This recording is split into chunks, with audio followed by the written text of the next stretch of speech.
And welcome to another edition of The End Zone along with Cameron Johnson. I am Colby Daniels. It is a monster matchup for the Sooners this week. The Oklahoma Sooners, the Missouri Tigers, finally coming back to Norman, Oklahoma. It's been about a month since Oklahoma played in front of the home crowd. I don't think Sooner fans are necessarily worried about that because the road Sooners have been better than the home Sooners, in fact. And what a two-game swing it's been at Knoxville against Tennessee, at Tuscaloosa against Alabama. I mean, I don't know how many people wrote off Oklahoma after the Ole Miss loss, but they've done everything they needed to do to climb back into the playoff picture. And what a like 3-week stretch it's been. I know. It's been so fun to watch. It feels like you get a win over Tennessee. You're like, okay, they have a shot to beat Alabama. Then you beat Alabama. It's like the world's our oyster. I mean, obviously, you got to be careful with that. These are two important games, especially this weekend. But it has just been a fun journey to watch. Don't want to fall into the trap. Obviously, I think we would all say like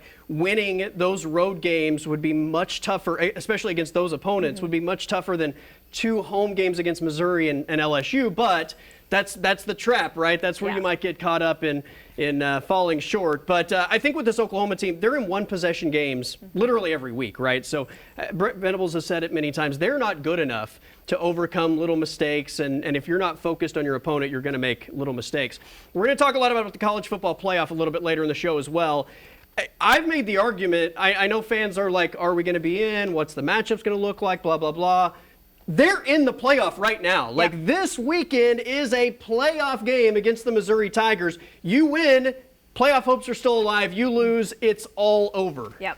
Yeah, I mean, that's the beauty of being, I think in the SEC specifically, that every game feels like a big game. You know, in other conferences, maybe it's like, you know, this time of year, you got some teams stepping out of conference play, and that even happens in the SEC as well. But, like, it's just every week. It's a game that gets you excited to watch and just gets you nervous if you're a fan. And, I mean, it's a good time of year. And rivalry matchups, right? Who doesn't love a good rivalry matchup? I say that jokingly because I think there is, like, a rivalry brewing. I don't know that I would call OU Missouri a rivalry game, but a rivalry between the two schools is brewing. There is some bad blood between the two fan bases. Obviously, it's going to be an annual opponent, so that adds a little element. Brent Venables was asked if Missouri is a new rival to the Sooners earlier this week.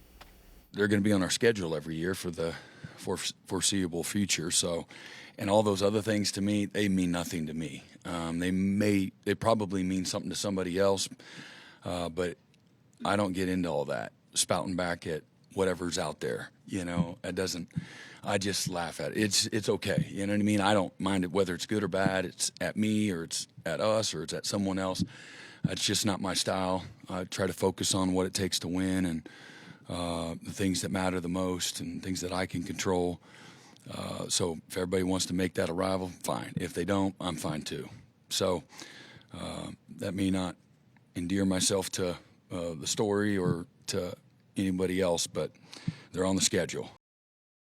I don't know how many people out there want Brent to like just say, yes, it's a rivalry game.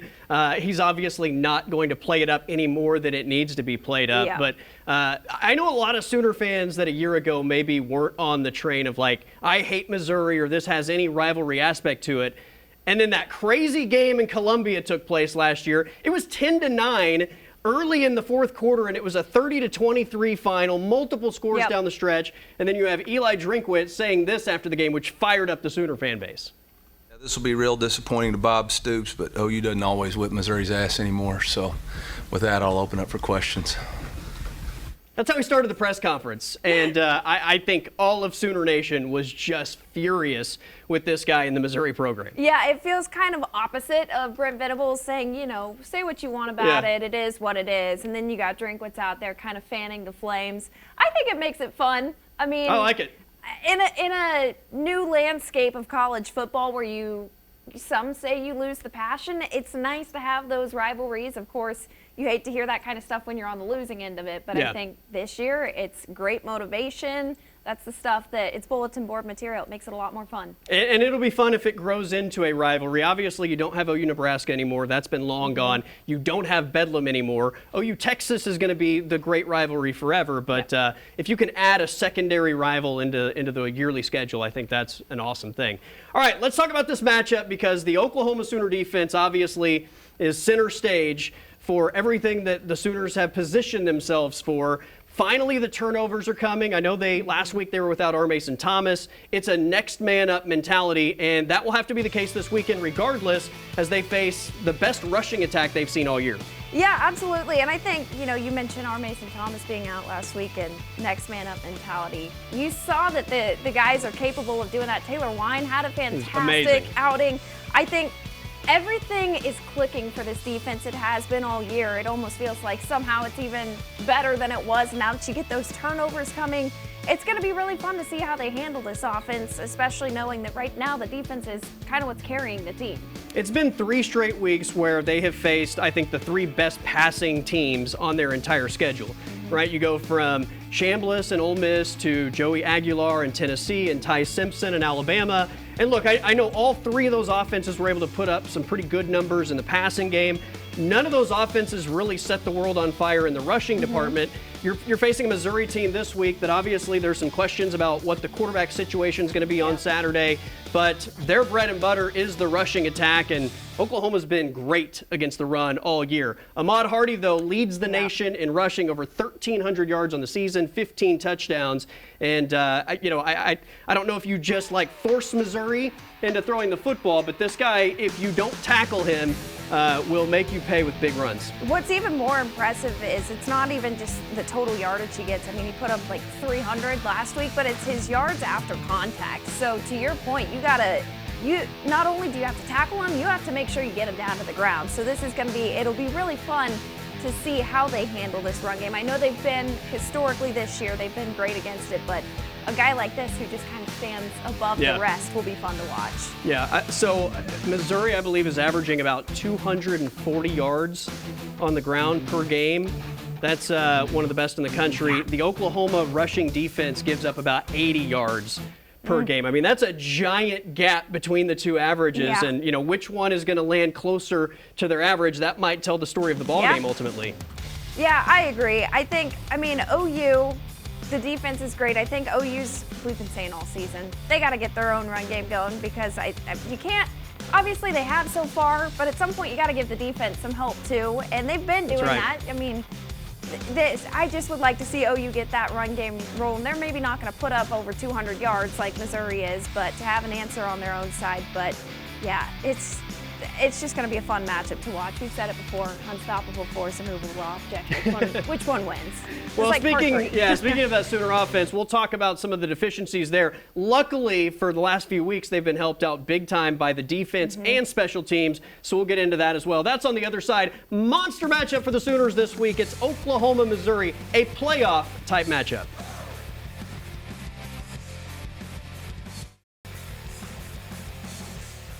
All right, welcome back to the End Zone along with Cameron Johnson. I am Colby Daniels. Big matchup for the Sooners. It's Oklahoma, Missouri, a playoff-type game for Oklahoma when you look at the college football playoff potential. We'll get into that a little bit later in the show. But, this Sooner offense, we've got to talk about it. It's been, I think, frustrating at times, surprising at times, both good and bad.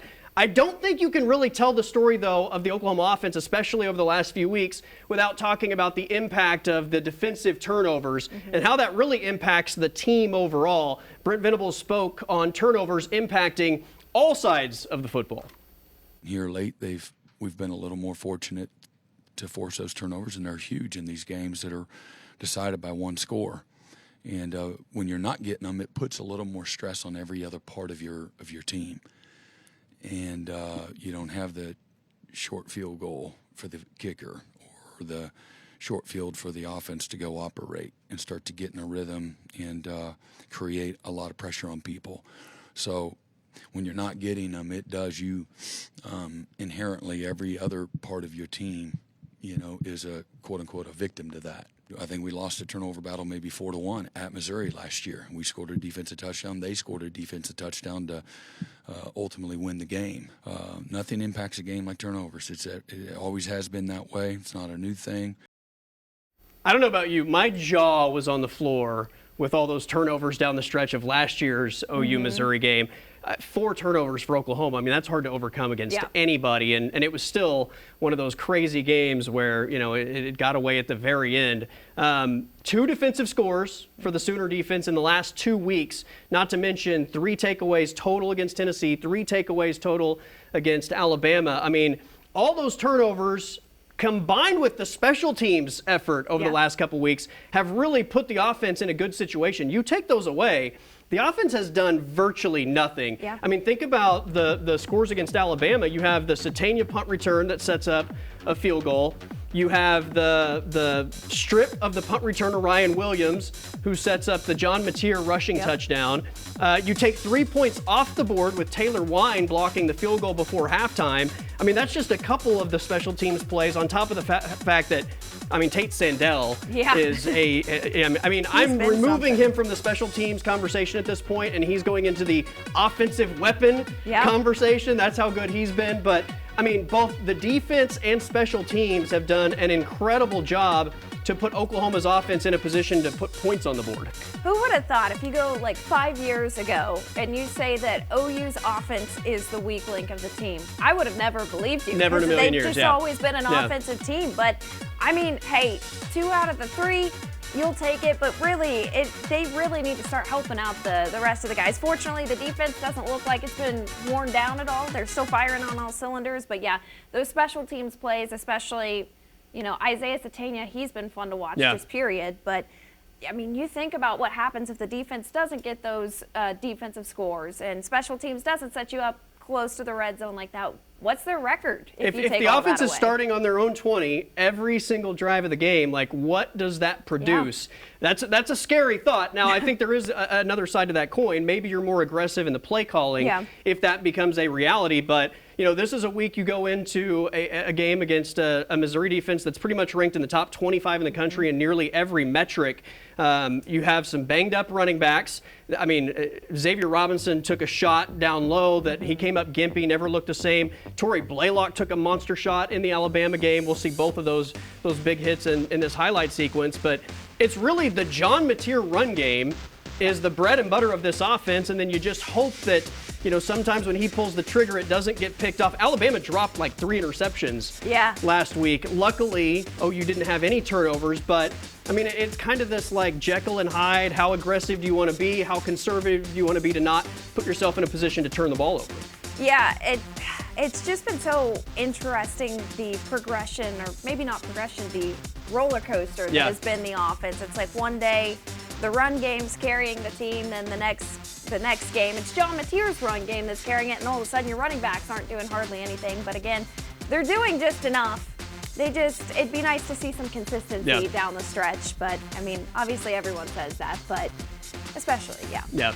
Ben Arbuckle was asked earlier this week if because the defense is playing so well, if his approach to calling plays has changed at all. I don't necessarily think it changes how I approach a game or how I call a game. Am I sometimes looking, how can I take pressure off the defense? Because, they are playing so well, and they're very, very good at what they do, and they put us in a lot of really good situations a lot. So how can I take some pressure off of them is more kind of how I look at some things. But from how I call it just offensively, no, it doesn't necessarily change my mindset going into a game, going into a week, going into a drive. At the end of the day, we got to stay on the field and put points on the board. Where are you at? You think they've been more conservative, or do you think it's been close to the same? It's hard to tell. It's very, I feel like it's been close to the same. I feel like, I don't know. It's kind of hard to. Yeah. I don't think they've quit being aggressive, but I don't think they're being, it's not pedal to the metal. It's maybe like they're still pushing the pedal, but it's not all the way to the floor, so to speak. But that's a good way to put it. It's an interesting situation they're in because you don't want another Texas performance where you're the one turning the ball over. Right. You want to be cautious, but at some point you've got to help the defense and the special teams offensively. All right, we've got to take a timeout. Oklahoma in the college football playoff. That's next here on the End Zone.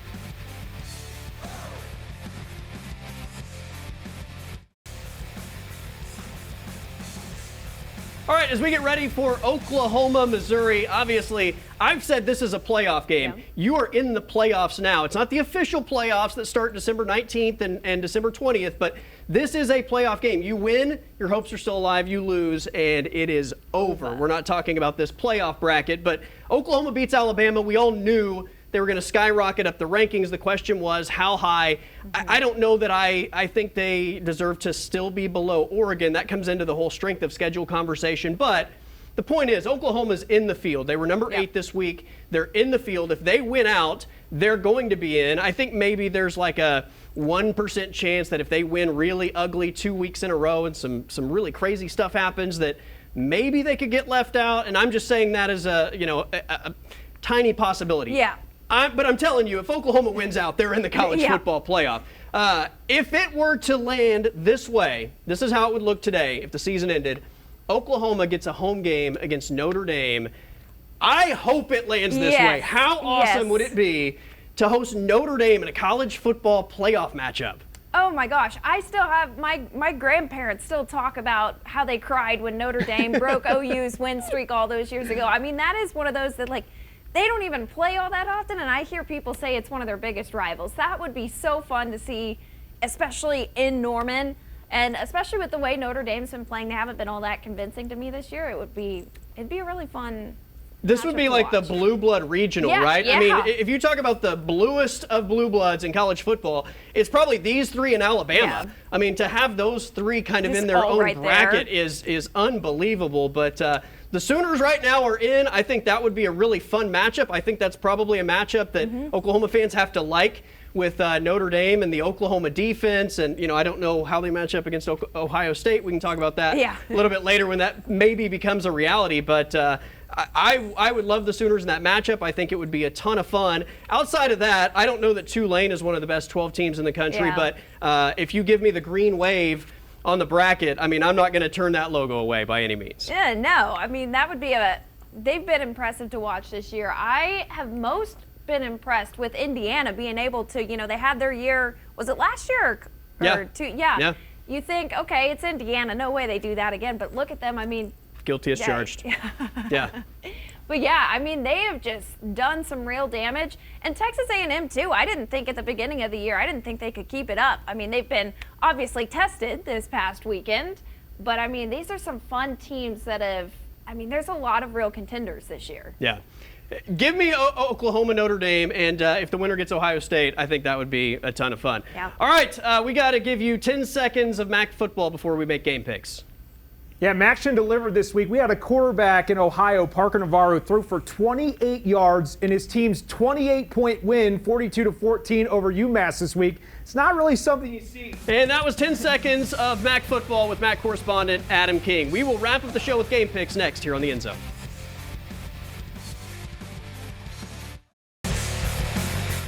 All right, let's make some game picks. It's a miserable college football weekend with most of the SEC schools playing nobodies, but your Arkansas Razorbacks are in action against the Texas Longhorns. Yes, a.k.a. the best two-win team in America, and on the road against a rival. Give me Arkansas to cover that one. Texas has been terrible. Arkansas plays everybody close. It's a trap. Give me the Longhorns minus 8.5. Tennessee at Florida. I think this will be a close one. Yes, it's on the road. Ultimately, the Volunteers are just a better team this weekend. I think they get it done.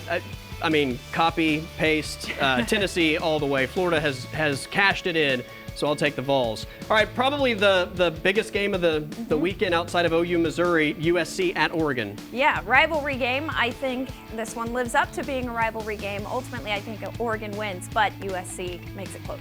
That's a lot of points for Oregon to cover.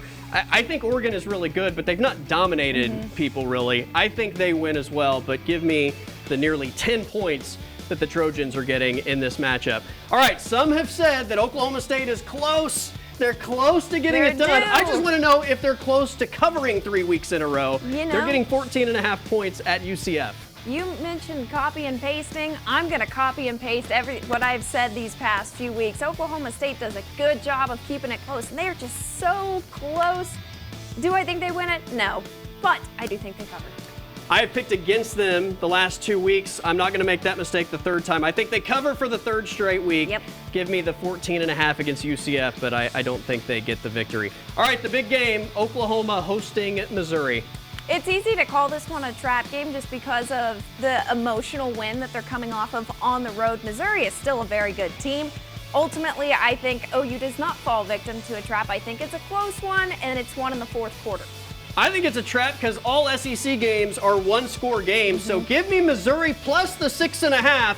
I think the Sooners win the game, but I'll take the points. Okay. Sooners by a field goal in this one. So I'm taking the points, but I think Oklahoma marches forward toward the college football playoff. All right, everybody have a great weekend. For Cameron Johnson, I am Colby Daniels. We'll see you next week on The End Zone.